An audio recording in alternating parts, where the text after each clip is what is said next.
નમસ્કાર, પ્રણામ મિત્રો. જય માતાજી, જય શ્રી કૃષ્ણ મિત્રો. પોતાની પાસે વધેલા ફક્ત 100 રૂપિયા અને એક થેલી ઉપાડીને રઘુભાઈ શાક માર્કેટ જવા નીકળ્યા તો તેમની પત્નીને અવાજ દીધો, નીરુ દરવાજો બંધ કરી લેજે, હું શાક લઈને આવું છું. એ હા, પણ કોથમીર અને લીલા મરચા લાવવાનું ના ભૂલતા. ચાલતા ચાલતા રઘુભાઈના દિમાગમાં ઘણા પ્રકારના વિચાર આવી રહ્યા હતા. અરે રઘુભાઈ, આવો આવો, આજે ઘણા દિવસો પછી દર્શન આપ્યા. તમે પહેલા તો ઘણી વખત શાકભાજી લેવા આવતા હતા. શાકવાળાએ કહ્યું, હા દીનુ, પહેલાની વાત કંઈક બીજી જ હતી, પરંતુ હવે 2 ઘરડા જણા કેટલું શાકભાજી ખાઈ લઈએ, અને મોંઘવારી પણ દિવસે ને દિવસે વધતી જ જાય છે. એમાં આટલો ખર્ચો શું કામે કરવો? રઘુભાઈએ જવાબમાં કહ્યું, એ વાત તો ઠીક છે કાકા, અચ્છા કહો ક્યુ શાક લેશો? શાકવાળાએ ઉત્સુકતાથી પૂછ્યું તો થોડો વિચાર કરીને રઘુભાઈ બોલ્યા, બસ અડધો કિલો બટેટા, ડુંગળી અને અડધો કિલો ટમેટા આપી દે, થોડી કોથમીર પણ નાખી દેજે. ઠીક છે કાકા, 150 રૂપિયા થઈ ગયા. બધા શાકભાજીની સાથે કોથમીર અને લીલા મરચા નાખતા શાકવાળાએ કહ્યું. એટલે રઘુભાઈએ સંકોચ ભરી નજરોથી તેની તરફ જોયું અને પોતાના જબ્બાના ખીચામાંથી 100 રૂપિયા કાઢ્યા અને તેને આપતા બોલ્યા, દીનુ, અત્યારે આ 100 રૂપિયા જ રાખી લે. એમાં એવું છે ને કે રૂપિયા તો હું વધારે લઈને આવ્યો હતો, પરંતુ અહીં આવવાથી પહેલા દવાઓ ખરીદવા જતો રહ્યો. દવાઓની કિંમત પણ એટલી બધી વધી ગઈ છે કે બાકી બધા રૂપિયા તેમાં જ ખર્ચ થઈ ગયા. 50 રૂપિયા પછી આપી દઈશ. એટલે દીનુ બોલ્યો, શું કાકા, વર્ષોથી તમે મારી પાસેથી શાકભાજી લ્યો છો. મેં ક્યારેય તમારી પાસે રૂપિયા માંગ્યા છે? જ્યારે રૂપિયા હોય ત્યારે આપી દેજો. અત્યારે આ 100 રૂપિયા પણ રાખી લો. ના દીનુ, હું આવું છું 1-2 દિવસમાં. એમ કહેતા રઘુભાઈ શાકભાજીની થેલી લઈને ઘરે પાછા આવી ગયા. અરે આવી ગયા તમે? આ શું, તમે તો આખા પલળી ગયા છો. પરસેવાથી શું પગે ચાલીને ગયા હતા? નીરુબેને પૂછ્યું તો રઘુભાઈએ હામાં માથું હલાવ્યું. એટલે નીરુબેન ગુસ્સાથી બોલ્યા, તમને કેટલી વખત કહ્યું છે કે રિક્ષા કરીને જાઓ, પરંતુ તમે માનો ગયા છો? આ શું, તમે 100 શાકભાજી લેવા ગયા હતા ને બસ ડુંગળી બટેટા લઈને પાછા આવી ગયા તો શું કરત? નીરુ, ફક્ત 100 રૂપિયા હતા ખીચામાં. આ શાકભાજી પણ 150 રૂપિયાનું છે. હજી 50 રૂપિયા દેવાના બાકી છે. આબરૂ બચાવવા માટે શાકવાળા સામે ખોટું બોલવું પડ્યું કે રૂપિયા તો લાવ્યો હતો, પણ દવાઓ પર ખર્ચ થઈ ગયા. કહેવા માટે તો આઈએસ દીકરાઓનો બાપ છું, પણ ખીચામાં એટલા રૂપિયા પણ નથી કે શાકભાજી કહેતા કહેતા રઘુભાઈની આંખમાં આંસુ આવી ગયા. એટલે નીરુબેન તેમના ખંભા પર હાથ રાખીને બોલ્યા, જો પેન્શનના રૂપિયા ખતમ થઈ ગયા હતા તો ધીરેનને ફોન કરીને પૈસા મોકલાવવા માટે કહી દીધું હોત તો. પેન્શન આવવામાં તો હજી 2-3 દિવસ બાકી છે. પરંતુ નીરુ, આ વાત તેને પોતે પણ સમજવી જોઈએ ને કે પોતાના મા બાપ પ્રત્યે પણ કંઈક કર્તવ્ય છે એનું. પેન્શનના જે 20,000 રૂપિયા મને દર મહિને મળે છે, એમાં પણ 10,000 રૂપિયા તો લોનના હપ્તામાં જતા રહે છે. એ લોન જે આપણા દીકરા ધીરેનના ભણતર માટે મેં લીધી હતી, એને હું આજ સુધી ચૂકવી નથી શક્યો. આટલી ઓછી આવકમાં આ મહાનગરમાં રહેવું શક્ય નથી. જેનું ભવિષ્ય બનાવવા માટે આપણે લોકોએ આપણી ઈચ્છાઓ મારી નાખી, તે જ આજે પોતાના મા બાપને ભૂલી આવીને પોતાનો અલગ બંગલો બનાવીને ઠાઠથી જીવી રહ્યો છે. કેમ કે નીરુ, શું ગઢપણમાં આપણને બાળકોનો સાથની જરૂર નહોતી? રઘુભાઈના મનની કડવાહટ શબ્દો દ્વારા બહાર આવી તો નીરુબેનના હૃદયમાં છુપાયેલું દર્દ પણ આંખો દ્વારા બહાર આવવા માટે છલકી ઉઠ્યું. પરંતુ પછી પોતાના આંસુઓને ગમે તેમ કરીને છુપાવીને ચહેરા પર એક ફીકી એવી મુસ્કાન લઈને તેઓ પોતાના પતિને સમજાવવા લાગ્યા, તમે તો જાણો જ છો કે આજકાલના છોકરાઓ પોતાની મરજીના માલિક છે, પોતાની જિંદગી પોતાની રીતે જીવવા માંગે છે. તો એમાં વાંધો જ શું છે? છોકરાઓ ખુશ રહે, મા બાપને તો એમાં જ ખુશી મળી જાય છે. બસ કર હવે નીરુ, હર વખતની જેમ આજે પણ દીકરા વહુના દુષ્કર્મો પર ઢાંક પીછોડા કરવા લાગી. રઘુભાઈએ ગુસ્સામાં કહ્યું તો થોડી વાર માટે નીરુબેન શાંત થઈ ગયા અને પછી પ્રેમથી બોલ્યા, અરે હું તમારી બધી જ વાતોથી સહેમત છું, પરંતુ વડવાઓએ એમ પણ કહીને ગયા છે કે જ્યારે ક્યાંક જોર ના ચાલે તો પોતાની જાતને સમજાવી લેવામાં જ ભલાઈ છે. તો ચલો ફોન લગાવો તમારા દીકરાને. રઘુભાઈના હાથમાં મોબાઈલ આપતા નીરુબેને કહ્યું અને તેમની પાસે સોફા પર બેસી ગયા. રઘુભાઈએ ફોન લગાડ્યો. રિંગ વાગતી રહી, પરંતુ કોઈએ ફોન ઉપાડ્યો નહીં. ઘણી વખત કોશિશ કરી તો આખરે તેમના દીકરા ધીરેને ફોન ઉપાડી લીધો. પરંતુ રઘુભાઈ ના કંઈ કહેવાથી પહેલા ધીરેન બોલ્યો, પપ્પા અત્યારે મારી પાસે બિલકુલ પણ સમય નથી, કાલે વાત કરું છું. હું તમારાથી એવું કહીને તેને ફોન મૂકી દીધો. શું થયું? ફોન ના ઉપાડ્યો? એને નીરુબેને પૂછ્યું. તો રઘુભાઈ બોલ્યો, ફોન તો ઉપાડ્યો હતો, પરંતુ તારા લાડલાની પાસે સમય નથી એમ કહીને ફોન મૂકી દીધો કે કાલે વાત કરીશ. અચ્છા, કઈ વાંધો નહીં, મોટો ઓફિસર છે, હશે કોઈક જરૂરી કામ, ચલો હું ચા બનાવું છું. એવું કહેતા રસોડામાં જતા રહ્યા. બીજા દિવસે રઘુભાઈ પોતાના દીકરાને ફોનની રાહ જોઈ રહ્યા હતા, પરંતુ ફોન આવ્યો નહીં. એવો પણ શું વ્યસ્ત છે કે પોતાના મા બાપને એક ફોન પણ નથી કરી શકતો. તે રઘુભાઈ ઉદાસી ભર્યા સ્વરમાં બોલ્યા. ત્યારે તેમના મોબાઈલમાં રિંગ વાગી. તો નીરુબેને કહ્યું, જો આપણો દીકરો એટલો પણ ખરાબ નથી જેટલો તમે એને સમજો છો. અરે નહીં ધીરે, નો ફોન નથી, આ તો પટેલભાઈનો છે, આપણા જૂના પાડોશી. એવું કહેતા રઘુભાઈએ ફોન ઉપાડ્યો. તો સામેથી અવાજ આવ્યો, અરે રઘુભાઈ, કેમ છો? તબિયત તો બરાબર છે ને? હા હા, બધું ઠીક છે, રઘુભાઈએ કહ્યું. એટલે પટેલભાઈ બોલ્યા, જો બધું બરાબર છે તો કાલે પાર્ટીમાં કેમ ન આવ્યા તમે બંને? તેમની વાત સાંભળીને રઘુભાઈ હેરાની ભરેલા સ્વરમાં બોલ્યા, પાર્ટી કેવી પાર્ટી? અરે ભાઈ, કમાલ કરો છો તમે પણ. કાલે તમારા દીકરા વહુની મેરેજ એનિવર્સરી હતી, શું જોરદાર પાર્ટી આપી હતી તેમણે, પટેલભાઈએ કહ્યું. તો રઘુભાઈને તો જાણે કાપો તો લોહી ના નીકળે. તેમનું આખું શરીર એકદમ શૂન્ય પડી ગયું હતું. ત્યારે પટેલભાઈ બોલ્યા, શું થયું રઘુભાઈ, ક્યાં ખોવાઈ ગયા? પછી પોતાની જાતને સંભાળતા રઘુભાઈ બોલ્યા, અરે હા, ધીરેન તો બોલાવ્યા હતા, પરંતુ મારા માથામાં ખૂબ જ દુખાવો હતો, એટલા માટે ક્યાંય જવાનું મન થયું નહીં. અને આમ પણ મને તો ઘરનું જમવાનું જ ભાવે છે. તો પટેલભાઈએ કહ્યું, આમ તો રઘુભાઈ એક વાત માનવી જ પડશે, આજે જે પોઝિશન પર તમારો દીકરો પહોંચી ગયો છે તે તમારી વર્ષોની તપસ્યાનું જ ફળ છે. આટલા મોટા મોટા લોકો સાથે ઉઠવા બેસવાનું છે તેનું, અને હવે તો તેને નોકરીમાં વધારે પ્રગતિ મળી ગઈ છે. પટેલભાઈ બોલતા જતા હતા અને રઘુભાઈ ભીની આંખોથી બધી વાતો સાંભળી રહ્યા હતા. પટેલભાઈ સાથે વાત કર્યા બાદ જ્યારે રઘુભાઈએ ફોન મૂક્યો તો નીરુબેન હેરાનીથી બોલ્યા, તમે ફોન પર ખોટું શું કામે બોલી રહ્યા હતા? તમને ક્યાં માથામાં દુખાવો હતો? એટલે રઘુભાઈએ એક ઊંડો શ્વાસ લીધો અને કહ્યું, નીરુ, કાલે આપણા દીકરા વહુની મેરેજ એનિવર્સરી હતી. કાલે રાત્રે આપણા ઓફિસર દીકરાએ પોતાના મિત્ર અને સગા સંબંધીઓને 5 સ્ટાર હોટલમાં પાર્ટી આપી હતી. એ જ કામમાં વ્યસ્ત છે કે આપણી સાથે વાત કરવાનો પણ સમય નહોતો તેની પાસે. આ સાંભળીને નીરુબેન બોલ્યા, અરે હા, કાલે તો 27 નવેમ્બર હતી. 27 નવેમ્બર તો છોકરાઓની એનિવર્સરી હોય છે, આપણે કેમ ભૂલી ગયા તેમને વિશ કરવાનું? કદાચ એટલા માટે છોકરા આપણાથી નારાજ હશે, એટલે તો તું પણ હદ કરે છે. નીરુ, આપણે વિશ ન કર્યું તો શું એટલે આપણને પાર્ટીમાં ન બોલાવ્યા? તેમણે હકીકત તો એ છે કે તે તથાકથિત હાઈ સોસાયટીના લોકોની વચ્ચે આપણને બોલાવીને આપણા દીકરા વહુની આબરૂ ઓછી થઈ જાય. પટેલભાઈ કહી રહ્યા હતા કે શહેરના મોટા મોટા લોકો આવ્યા હતા પાર્ટીમાં. તું જ કહે, હવે હું બહાનું ના બનાવત તો બીજું શું કરત? એમ કહે કે અમારા દીકરાએ પાર્ટીમાં પોતાના મા બાપને આમંત્રણ પણ ન આપ્યું.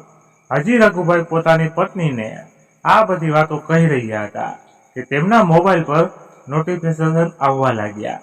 જોયું તો પટેલભાઈએ રાતની પાર્ટીના અમુક ફોટા અને વિડીયો વોટ્સઅપ પર મોકલ્યા હતા. બધા ફોટા અને વિડીયોને જોઈને રઘુભાઈ અને નીરુબેન હેરાન રહી ગયા. પાર્ટી ખરેખર ખૂબ જ જોરદાર હતી. મોટા મોટા મંત્રી અને સેલિબ્રિટીઝ ને આવેલા હતા. ધીરેન, મિત્રો અને ઓળખીતા લોકો સિવાય તેમની વહુના માતા પિતા અને બીજા સગા સંબંધી પણ પાર્ટીમાં હાજર હતા. સેલિબ્રેશનમાં એક ખૂબ જ મોટી કેક રાખવામાં આવી હતી. કેક કાપતા સમયે વહુના માતા પિતા તે બંનેની બાજુમાં જ ઊભા હતા. આ બધું જોઈને રઘુભાઈ અને નીરુબેન ખૂબ જ દુઃખી થયા. આગલા 2 દિવસ જેમ તેમ તેમણે ઘરનો ખર્ચો ચલાવ્યો. ત્રીજા દિવસે હાથમાં પેન્શન આવ્યું તો રઘુભાઈ સૌથી પહેલા શાકવાળાને રૂપિયા દેવા જતા રહ્યા. પછી ઘરે આવવા માટે જેવા જ પાછા ફર્યા તો દર વખતની જેમ રસ્તામાં ફળોની એક દુકાન પર ઊભા રહી ગયા. જેવા જ અંદર ગયા તો દુકાનદારે જેનું નામ મુકેશ હતું તેમને જોતા જ પોતાની ખુરશી પરથી ઊભો થઈને તેમને પગે લાગ્યો. એટલે રઘુભાઈ તેને પોતાને ગળે લગાડી લીધો. તમે કેમ છો કાકા? દુકાનદારે પૂછ્યું. તો રઘુભાઈ બોલ્યા, ઠીક છું બેટા, ઘણા દિવસોથી તને મળ્યો નહોતો એટલે મળવા આવી ગયો. કામ ધંધો કેવો ચાલી રહ્યો છે બેટા? કાકા તમારી મહેરબાની અને ઉપરવાળાની કૃપાથી બધું જ બરાબર છે. એવું કહેતા મુકેશ રઘુભાઈ માટે ફ્રૂટ કાઢવા લાગ્યો. અરે ના બેટા, ફળોની જરૂર નથી. અરે ખાતા પીતા રહો કાકા, જુઓ તો કેટલા કમજોર થઈ ગયા છો. એવું કહેતા દુકાનદારે ફળોની થેલી ભરીને તેમની પાસે રાખી દીધી. પરંતુ મુકેશ બેટા, જેટલા રૂપિયા લાવ્યો હતો એ તો ખર્ચ થઈ ગયા. શું કામે મને શરમાવો છો? કાકા, તમારા કારણે તો હું આજે પોતાના પગ પર ઊભો છું. હું ભૂલ્યો નથી.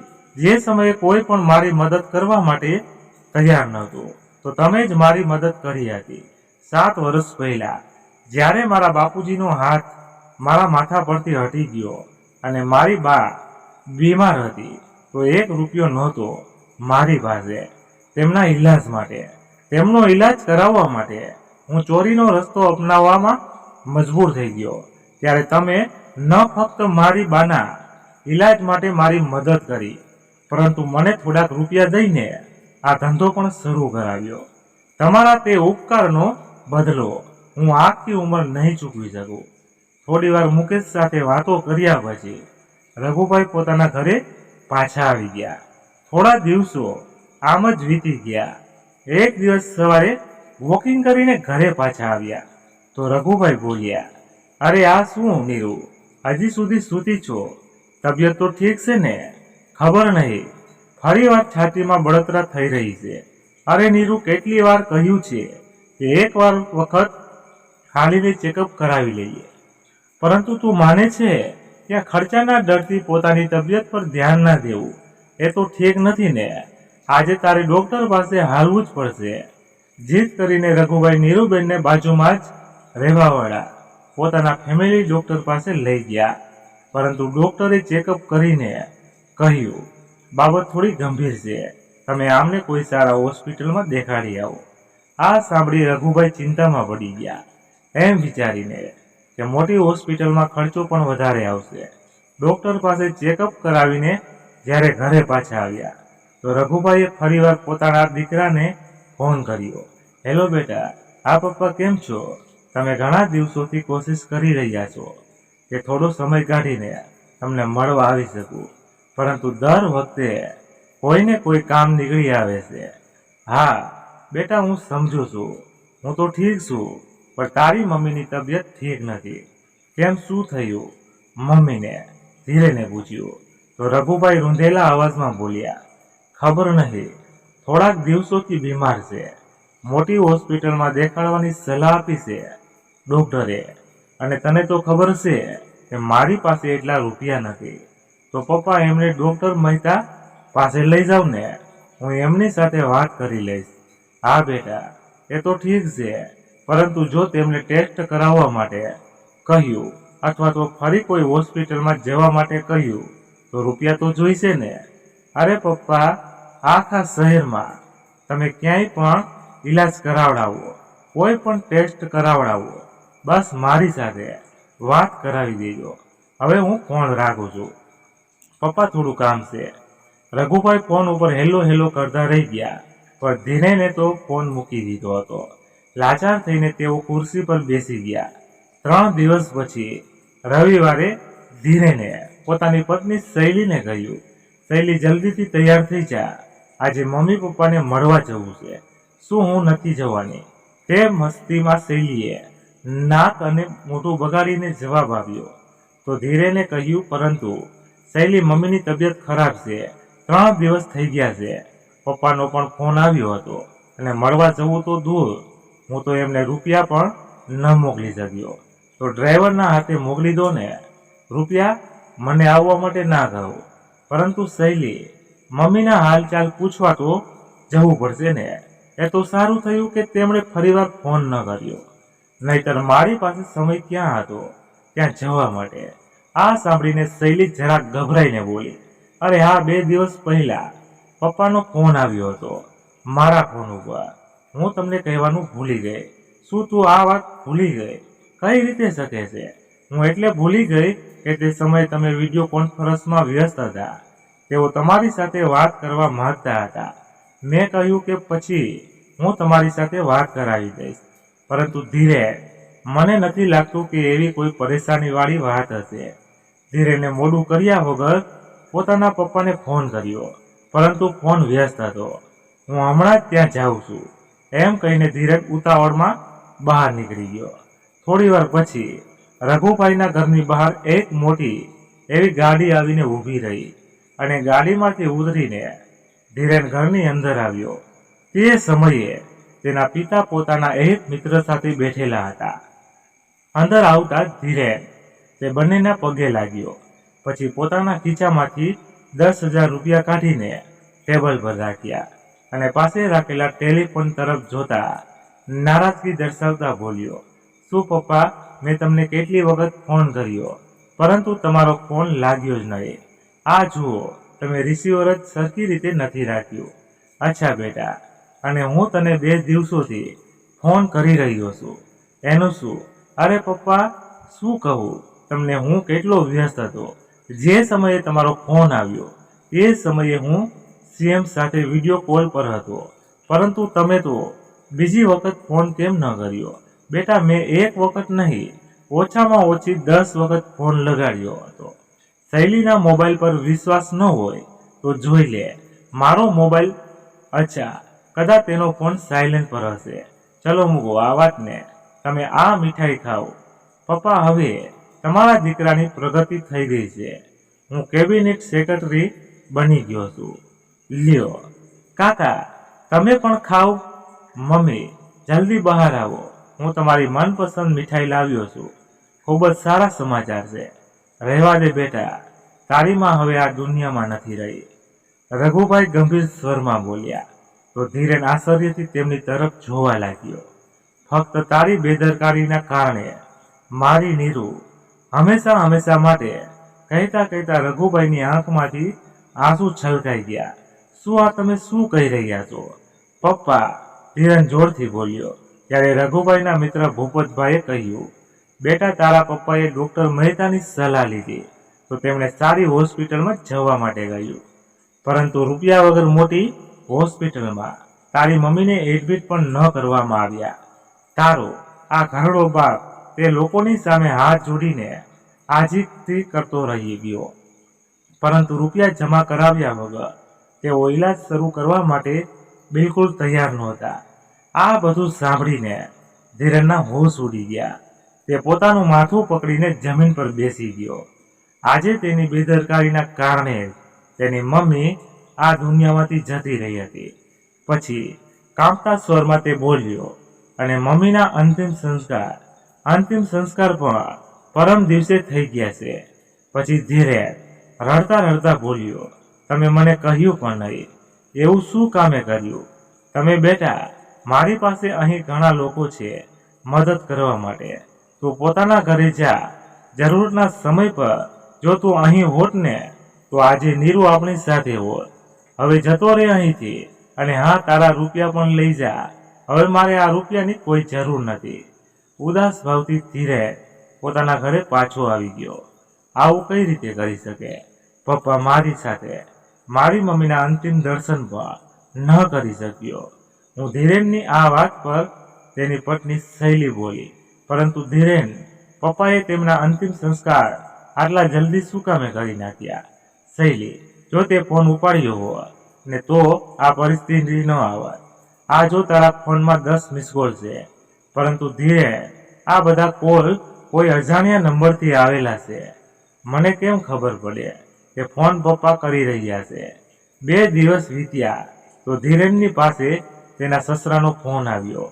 શૈલીએ ફોન ઉપાડ્યો તો અવાજ આવ્યો, બેટા જલ્દીથી ટીવી ચાલુ કર. પણ શું થયું પપ્પા? સવાલ ના પૂછ, ન્યૂઝ ચેનલ ચાલુ કર. હમણાં જ શૈલીએ જલ્દીથી ટીવી ચાલુ કર્યું તો સામે ખબર આવી રહી હતી કે અદાલતે આજે એક ઐતિહાસિક નિર્ણય લીધો છે. એક વૃદ્ધ મહિલા જેનું મૃત્યુ હૃદય રોગના કારણે થયું છે, તેના પતિએ પોતાના દીકરા ઉપર તેની હત્યાનો આરોપ લગાડ્યો છે અને કોર્ટે પણ પોલીસને FIR દાખલ કરવા માટે આદેશ આપી દીધો છે.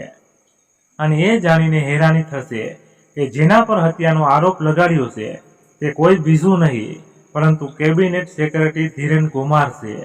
આટલું સાંભળતા ધીરેન અને શૈલીના માથે જાણે આપ તૂટી પડ્યું.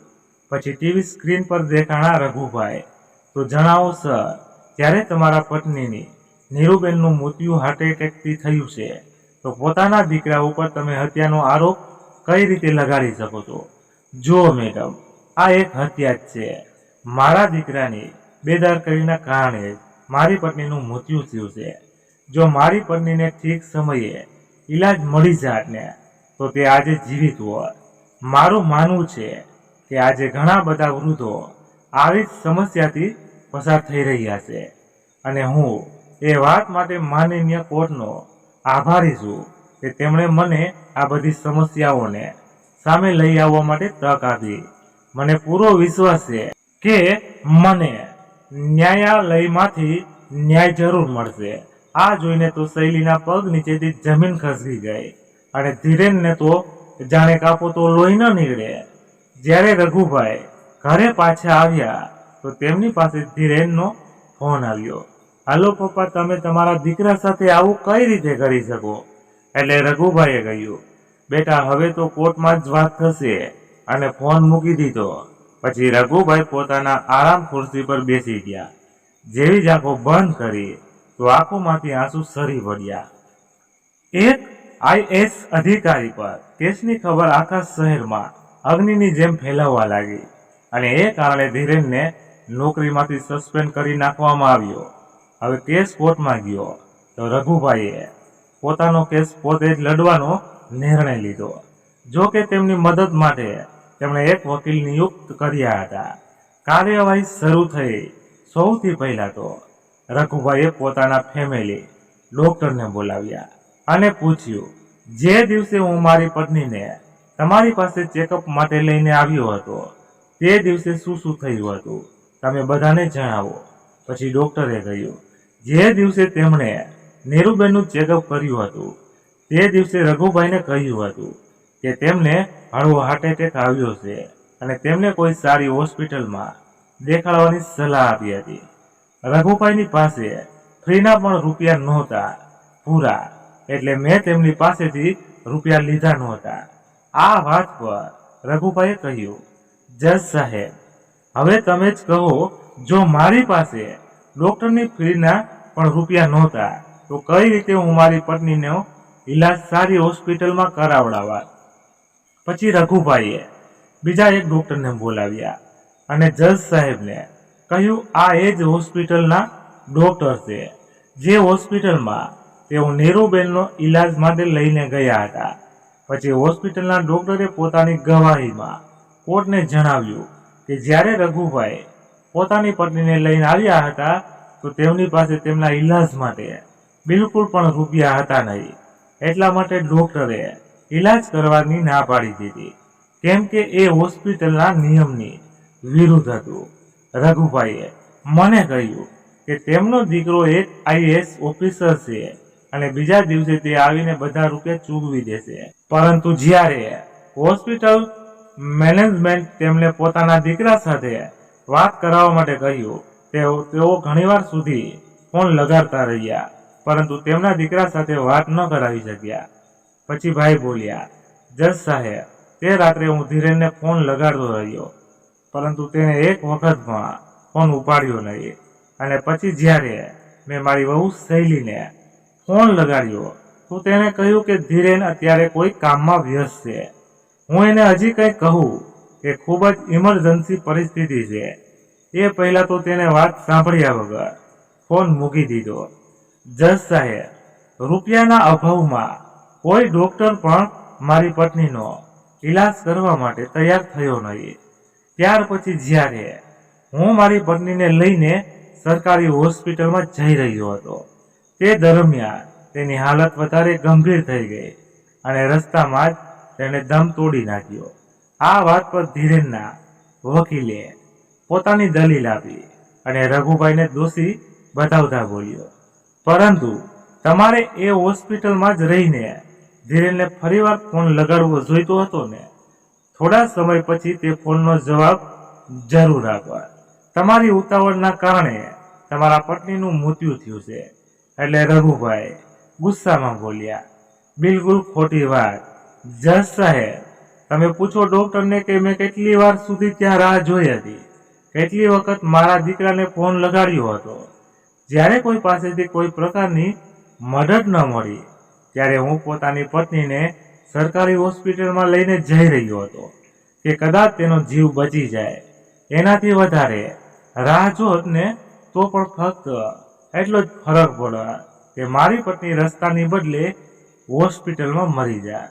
આ બધી વાતોને સાંભળ્યા પછી જજ સાહેબે આગલી તારીખ આપી દીધી. સુનાવણી પૂરી થયા બાદ જેવા જ રઘુભાઈ બહાર નીકળવા તો મીડિયાવાળા તેમનું ઇન્ટરવ્યૂ લેવા માટે તૈયાર ઊભા હતા.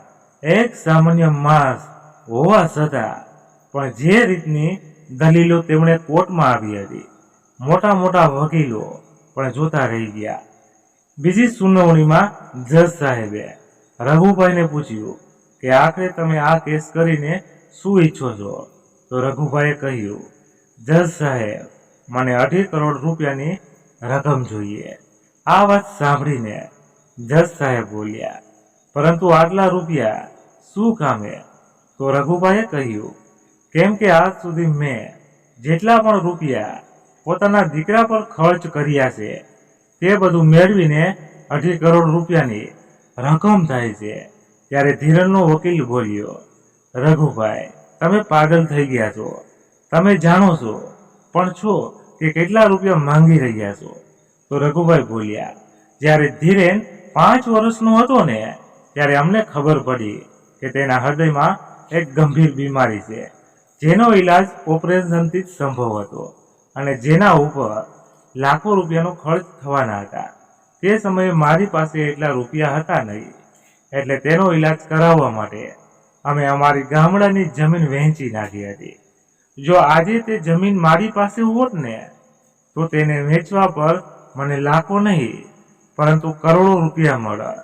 એટલા માટે મને મારા દીકરા પાસેથી તે જમીનની આજની કિંમત કેટલી રકમ જોઈએ અને સાથે સાથે મને એ રકમ પણ જોઈએ જેમને મારા દીકરાના ભણતર પાછળ ખર્ચ કરી હતી.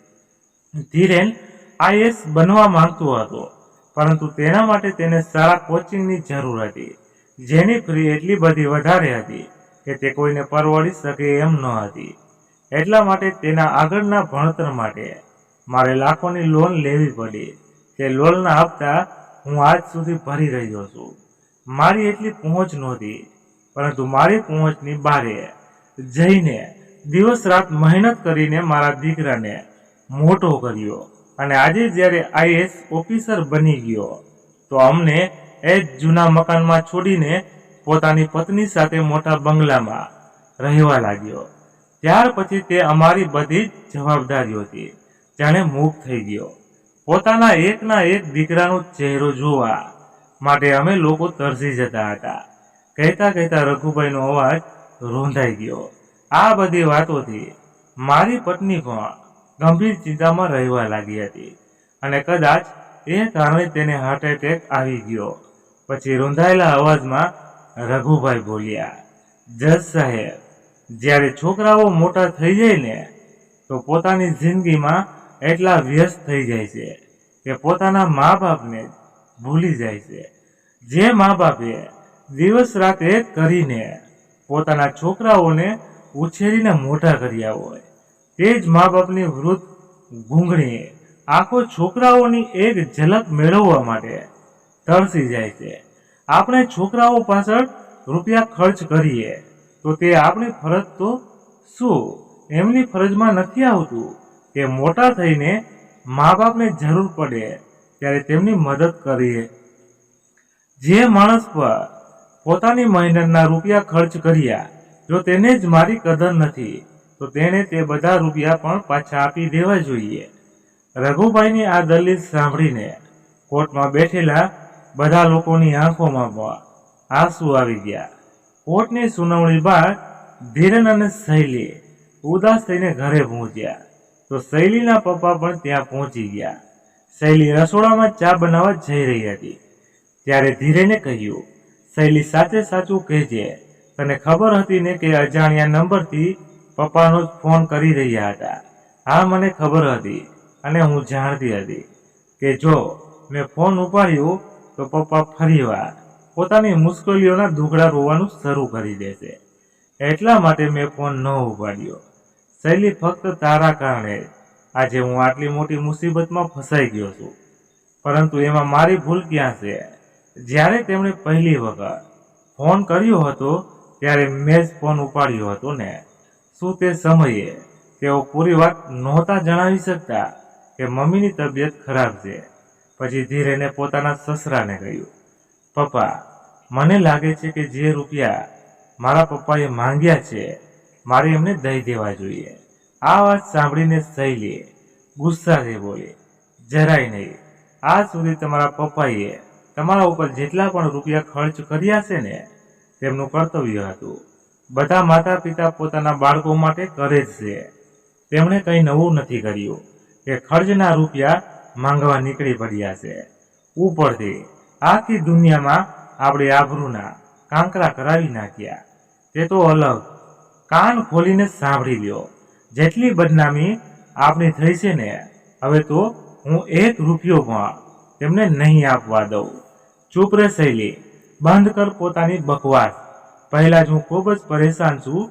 ધીરન ગુસ્સામાં રાડ પાડીને બોલ્યો તો તેના સસરા બોલ્યા, મારી પાસે એક ઉપાય છે જેનાથી સાપ પણ મરી જાય અને લાકડી પણ નહીં તૂટે. એવો ઉપાય પપ્પા?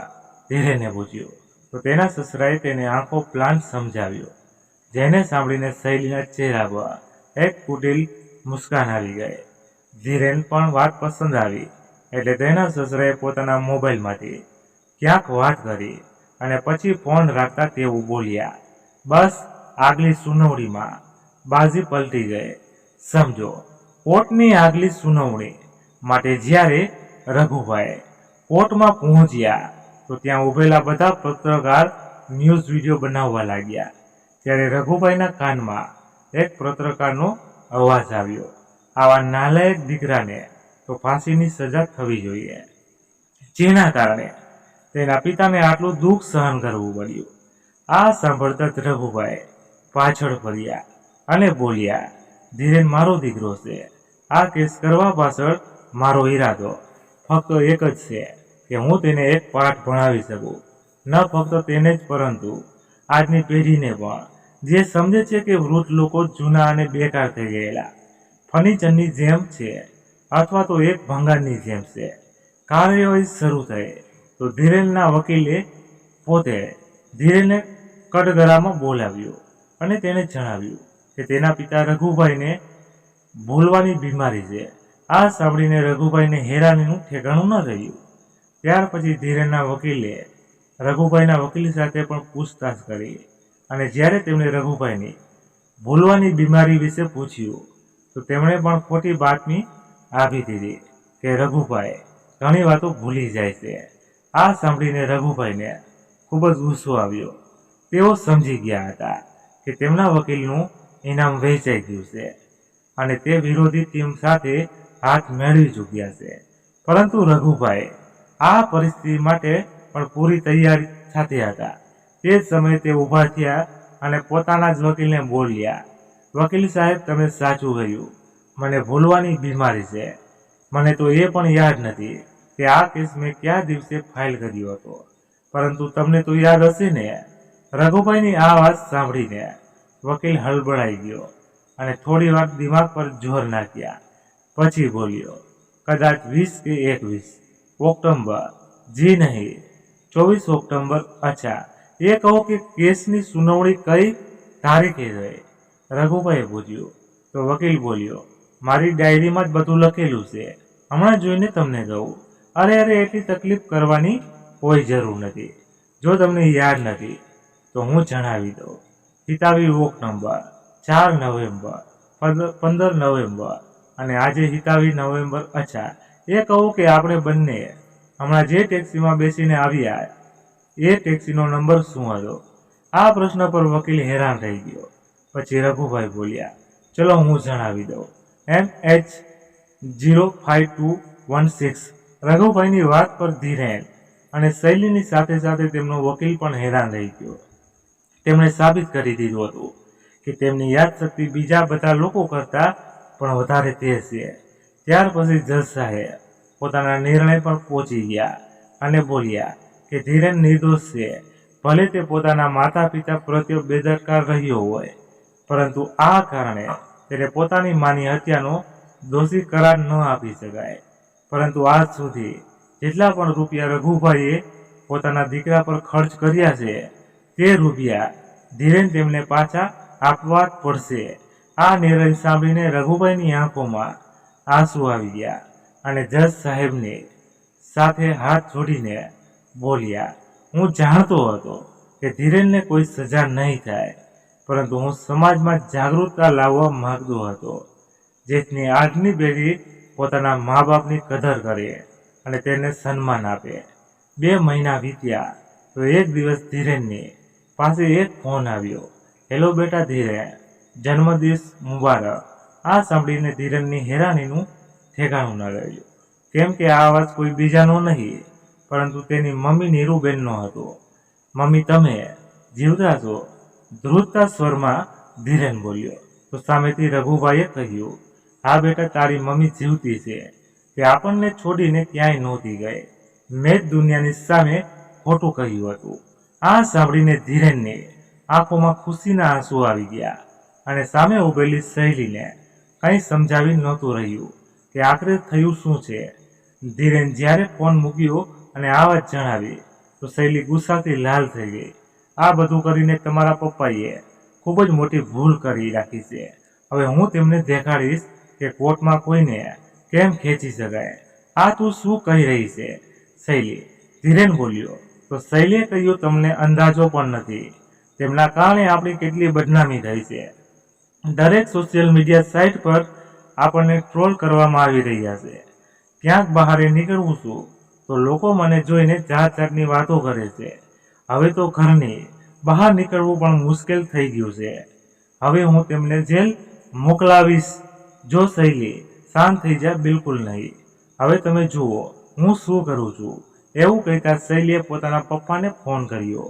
બીજા દિવસે પોલીસ રઘુભાઈને અરેસ્ટ કરીને લઈ ગઈ અને કેસ ફરીવાર ખોલવામાં આવ્યો. જેવા પોલીસ રઘુભાઈને કોર્ટમાં લઈને ગયા તો મીડિયાવાળા બોલ્યા, અરે બાપા, તમે આ બધું શું કામે કર્યું? દુનિયાવાળાઓને તમારા પર કેટલો વિશ્વાસ હતો. એટલે રઘુભાઈએ હસીને બોલ્યા, મેં કંઈ ખોટું નથી કર્યું.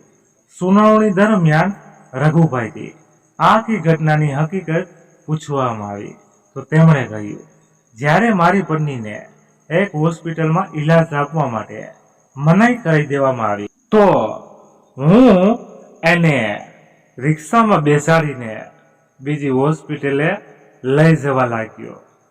નીરુ બિલકુલ બેભાન થઈ ગઈ હતી અને રસ્તામાં મુકેશને ફોન કરી દીધો હતો. એ મુકેશ જેની વર્ષો પહેલા મેં થોડી મદદ કરી હતી, તે તરત જ મારી મદદ માટે ત્યાં પહોંચી ગયો. જ્યારે મારો પોતાનો દીકરો જે મારું લોહી છે તેને મારી મુશ્કેલીઓથી કોઈ લેવા દેવા હતી નહીં. મુકેશે તરત જ હોસ્પિટલમાં રૂપિયા જમા કરાવ્યા અને નીરુનો ઈલાજ શરૂ થઈ ગયો. બીજા દિવસે તેને હોસ્પિટલમાંથી ડિસ્ચાર્જ કરી નાખવામાં આવી તો મેં તેને મુકેશની સાથે તેના ઘર પર મોકલી દીધી. પરંતુ ધીરેનથી હું હજી સુધી નારાજ હતો, કેમ કે તેના કારણે આજે તેની માની મૃત્યુ પણ થઈ શકતી હતી અને તે સબક શીખડાવવા માટે થઈને મેં એક ખોટું ડેથ સર્ટિફિકેટ બનાવ્યું, જેથી હું તેના વિરુદ્ધ એક કેસ ફાઇલ કરી શકું. આ બધી વાતો સાંભળીને શૈલી ગુસ્સાથી આગ બબૂલા થઈ ગઈ અને બોલી, જુઓ જજ સાહેબ, હવે બધી હકીકત સામે આવી ગઈ છે. પોતાના દીકરા વહુથી આ લોકો એટલી હદ સુધી નફરત કરે છે કે આખા શહેરમાં તેમની આબરૂના કાંકરા કરી નાખ્યા. તમને વિનંતી છે જજ સાહેબ કે તમે અમને સખતની સખત સજા આપો અને ખોટું બોલીને જે રૂપિયા તેમણે લીધા છે તે વ્યાજ સહિત અમને પાછા આપો. નીરુબેન જે કોર્ટમાં બેઠા બધી વાતો સાંભળી રહ્યા હતા, હવે ચૂપ ના રહી શક્યા અને કટઘરામાં આવીને કહેવા લાગ્યા, અમારો દીકરો ધીરેન લગ્નના પૂરા 5 વર્ષ પછી પેદા થયો હતો.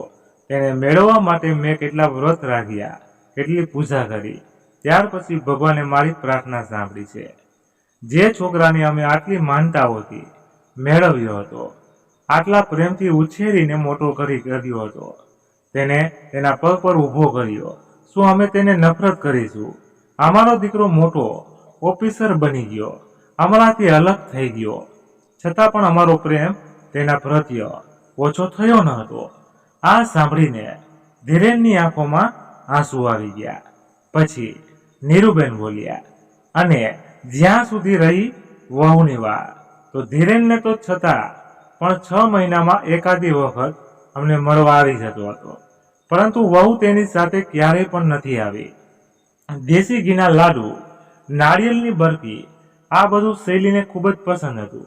બધું બનાવીને હું મોકલાવતી રહી.